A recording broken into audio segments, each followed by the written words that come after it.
Hi friends, మా ఇంట్లో ఏం కలర్ చూద్దాం రండి. అందరూ మేడారం పోయినోళ్ళు సేమంగా వేసి లావంగా రండి.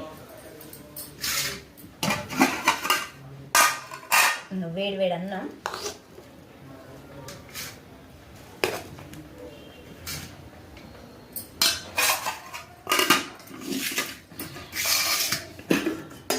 ఓన్లీ పాలకూర.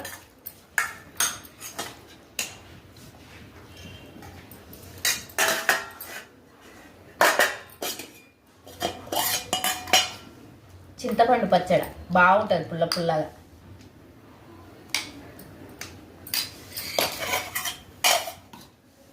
పెరుగు.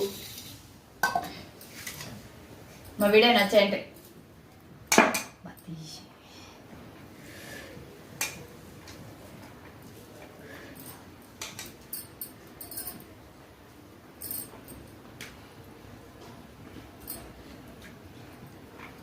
సూపర్ ఉన్నది పుల్ల పుల్లగా. నా వీడియో నచ్చాయంటే ఒక్క లైక్ చేయండి, సపోర్ట్ చేయండి ప్లీజ్. నేను అన్నం తింటాంటే మా డాడీ పాప చూడు ఎట్లా వస్తుందో. ఇదే ఎక్కించుకోవాలి మేము.